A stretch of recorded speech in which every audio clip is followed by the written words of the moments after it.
When you think of Breitling, your mind probably goes straight to the skies. Aviation chronographs, slide rule bezels, cockpit instruments strapped to your wrist. The Navitimer alone had been synonymous with pilots since the 1950s, and those wing logos aren't just for show. But here's what most people forget. Breitling has been making dive watches for almost just as long. In 1957, the same year Omega dropped the Seamaster 300, Breitling launched the Superocean with the reference 1004 time-only diver and the reference 807, a model widely regarded as the world's first purpose-built dive chronograph and the origin of the reverse panda dial. What made those original Superocean special wasn't just their 200-meter water resistance, which was double what the Submariner offered. It was the philosophy behind them. These weren't just tools for exploring the depths. They were watches you could wear from the waves to the waterfront bar, with elongated indices, spear and arrow hands, and a distinctive concave bezel. Fast forward to 2025, and Breitling has just refreshed the Superocean Heritage line with its most significant update yet. The headline? The brand's first manufacturer three-hand movement, the B31 caliber, housed in a new 40mm case that's noticeably thinner and more refined than anything before it. After years of relying on Tudor's excellent MT5612, Breitling finally has a manufacturer movement to call its own. This feels like a reset moment, a chance to prove the Superocean Heritage can carve out its own identity as a mid-century inspired diver with serious modern credentials. Alright, we'll admit something right away. This has always been one of our favorite Breitlings. While we're not really into the brand's more oversized, aviation-heavy offerings, the Superocean Heritage just checks all the right boxes for us. There's something understated and confident about it, especially as someone drawn to mid-century design. This 40mm black dial on an integrated mesh bracelet hits all the right notes, and while the dial is technically black, you'll notice blue highlights shimmering across the sunburst finish when the light catches it. That's Breitling's anti-reflective coating interacting with the sapphire crystal, and it definitely adds some nice visual interest to the mix. The watch community has been vocal about this refresh, and almost entirely in a good way. The previous generation was 14.35mm thick, chunky enough to feel more tool watch than everyday companion. This new version clocks in at 11.733mm, and that 2+ difference transforms the wearing experience from substantial sports watch to more of a refined daily driver that just happens to be dive capable. Sizing down to 40mm feels like a really smart move here. The Heritage line has traditionally offered 42mm, 44mm, and even 46mm, but this is the first 40mm variant. It's Breitling's answer to the Black Bay 58. Design-wise, this is clearly inspired by the 1957 reference 1004, but it's not a recreation. The encircled bullet marker at 12 o'clock is a direct callback, as are those elongated applied indices and the spear and arrow handset. But modern touches, ceramic bezel insert, integrated bracelet, exhibition caseback, make it clear that this isn't just a vintage reissue. We would be lying if we said we loved everything though. The handset, while faithful to the original, instantly reminded us of the Seiko Samurai, and the pointed, aggressive shape might not be for everyone. At 40mm diameter, 11.73mm thick, and 48.2mm lug-to-lug, this is Goldilocks sizing for a modern dive watch. It's substantial enough to have presence, but it won't overwhelm smaller wrists, and can be seen here on our wearer's 6.75-inch wrist for reference. And with 200 meters of water resistance, it's more than capable for any recreational diving or water sports you'd realistically throw at it.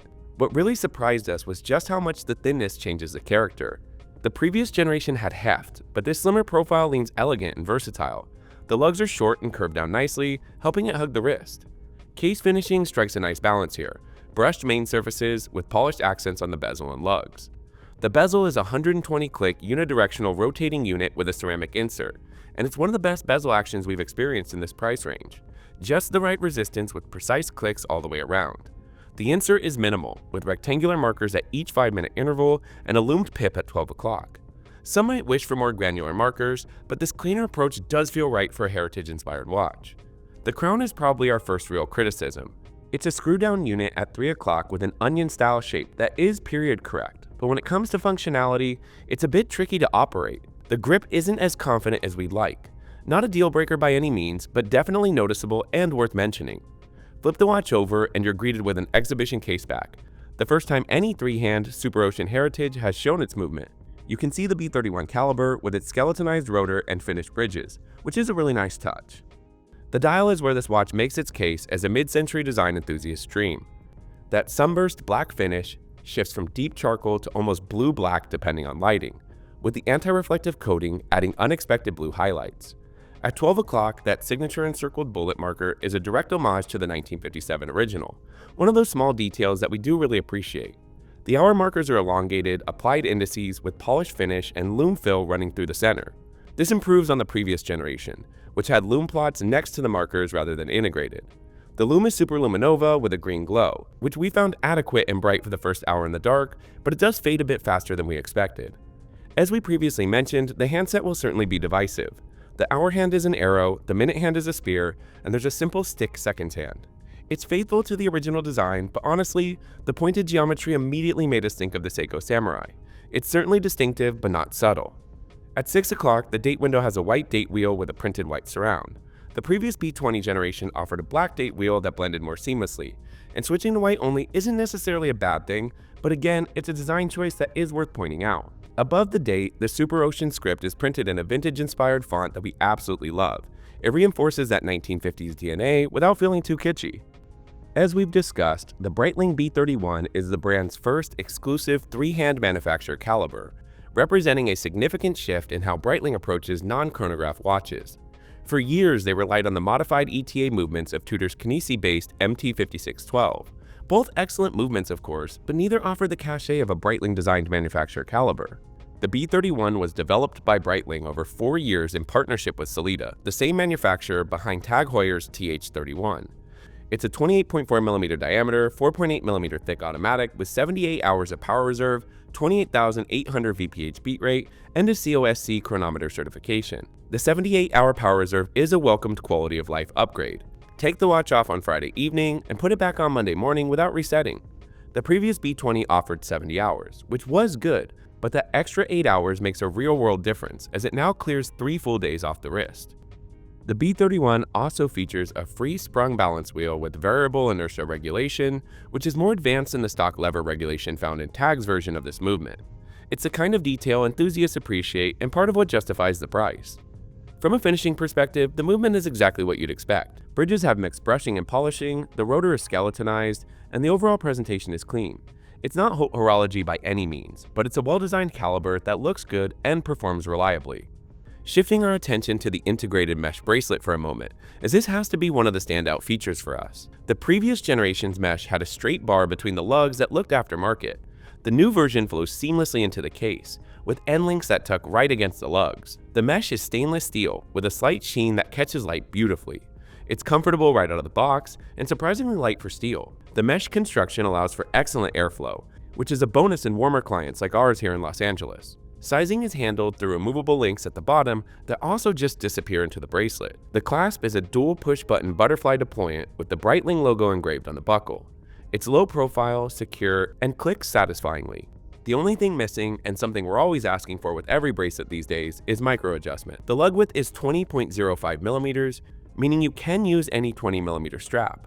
But the integrated mesh is so well executed, we're not really sure why you'd want to. So, as we round out this review, we once again ask the age-old question: is the Breitling Superocean Heritage B31 Automatic 40 worth it? At $6,800, this watch competes directly with the slightly less expensive Tudor Black Bay 58, which sits in the $5,000 ballpark, and the slightly more expensive Omega Seamaster 300, which lands in the $7,000 price range. And that does make this a tougher sell, as those are both watches we absolutely love and are also well worth their respective price tags. The B31 movement does feel like the game changer here. For years, Breitling's reliance on outsourced movements felt like a compromise. With the B31, they've got a manufacturer caliber that legitimizes the asking price.